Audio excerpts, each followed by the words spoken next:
Vamos na presença do Senhor, né, irmãos? Ontem estavam longe para a honra e glória do Senhor Jesus. E sabe o que foi lindo ontem, irmãos? Havia muita criança. Aleluia, louvado seja o nome do Senhor Jesus. Onde eu passava, uma criança falava a paz do Senhor.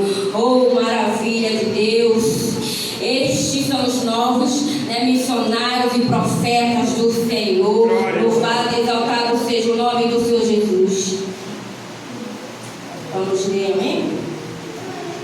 E Elias tomou 12 pedras, conforme o número das tribos dos filhos de Jacó, a qual veio a palavra do Senhor dizendo: Israel será o teu nome.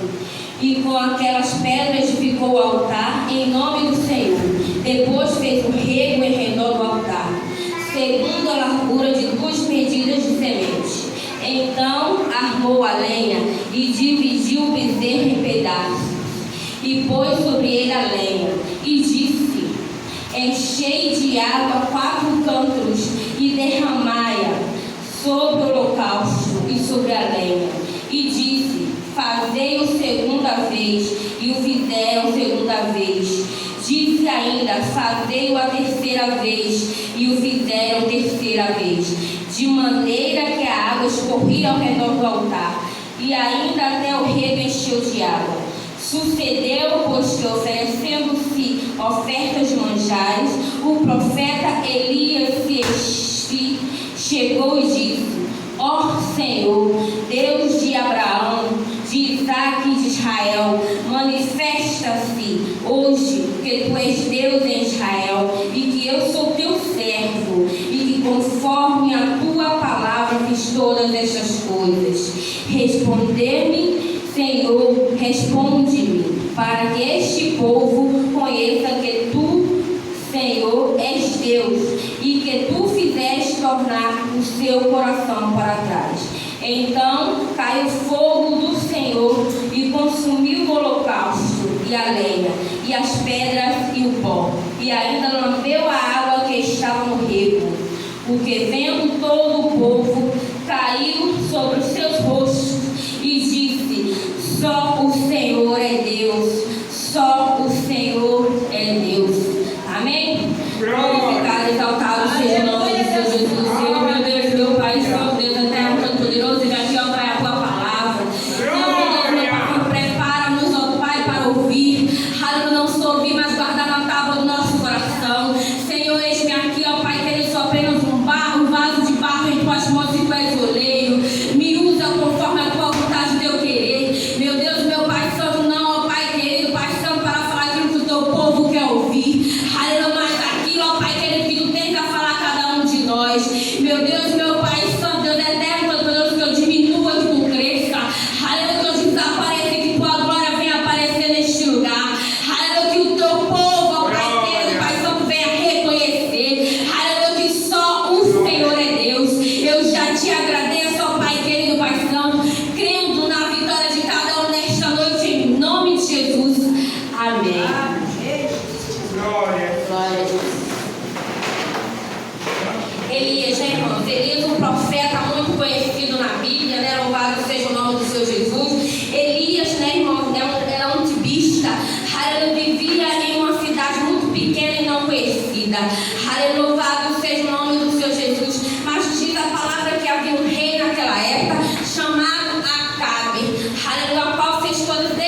Senhor, né, fala novamente com Elias, aleluia, para que Elias, aleluia, vá até Acabe novamente, aleluia, porque ele ia enviar chuva, aleluia, louvado seja o nome do Senhor Jesus, porque foi sobre a palavra, aleluia, de Elias que não chovia, e Samaria, aleluia, já estava numa grande seca, aleluia, louvado seja o nome do Senhor Jesus, e nos diz a palavra, aleluia, louvado seja o nome do Senhor Jesus, que Acabe manda seu servo, aleluia, para os campos, aleluia, ver se ele encontrava água, aleluia,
palavra, ela vem, aleluia, nos dar um ensinamento, ela vem nos despertar, aleluia, para o nosso altar, para a gente vir se preparar, aleluia, cada vez mais, para a gente buscar a presença do Senhor, viver em santidade, buscar intimidade com o Senhor. Aleluia, louvado e engrandecido seja o nome do Senhor Jesus, porque não é de qualquer maneira, não. Aleluia, para obter resposta do Senhor, é monte o joelho e pôr no chão. Aleluia, louvado seja o nome do Senhor Jesus, porque em busca é em santidade. Aleluia, louvado seja o nome do Senhor Jesus. Elias não era usado à toa. Aleluia, as pessoas não conheciam Elias direito. Ele veio de uma terra desconhecida. Aleluia, louvado seja o nome do Senhor Jesus. Mas foi de lá que o Senhor tirou. Aleluia, louvado seja o nome do Senhor Jesus, para fazer a sua vontade. Aleluia, porque o Senhor já conhecia o coração de Elias. Aleluia, louvado seja o nome do Senhor Jesus. No coração de Elias, aleluia, já havia o desejo de fazer a vontade do Senhor. Aleluia, louvado seja o nome do Senhor Jesus. Glória a Jesus. E assim, irmãos, louvado seja o nome do Senhor Jesus. O Senhor, né, nos fala, louvado seja o nome do Senhor Jesus na palavra dele, né? Que ele foi com Elias, louvado e engrandecido seja o nome do Senhor Jesus, né? Quando a gente começa a meditar na palavra do Senhor, a gente começa a entendermos tanta coisa. Aleluia, mas não é só ler não, irmãos. Aleluia. Não é só ler não, a gente tem que orar. Aleluia, louvado seja o nome do Senhor Jesus e pedir discernimento do Senhor, porque aqui está, irmãos, aleluia, louvado seja o nome do Senhor Jesus, a verdade. Aleluia, o que nos alimenta, louvado e engrandecido seja o nome do Senhor Jesus. Então, irmãos, não é de qualquer maneira não. Prepara o altar. Aleluia, louvado seja o nome do Senhor Jesus. Começa a buscar. Aleluia, louvado seja o nome do Senhor Jesus. Porque, irmãos, aleluia, o mundo aí já está nos mostrando os sinais. Aleluia, da vinda do Senhor. Aleluia, louvado e engrandecido seja o nome do Senhor Jesus. E ele vem. Aleluia, como diz o louvor, ele vem. Aleluia, louvado seja o nome do Senhor Jesus. Mas ele vem buscar uma igreja, aleluia, lavada e revida pelo seu sangue. Aleluia, louvado e engrandecido seja o nome do Senhor Jesus. E não é de qualquer maneira. Aleluia, louvado e engrandecido seja o nome do Senhor Jesus. E aqui, irmão, louvado e engrandecido seja o nome do Senhor Jesus.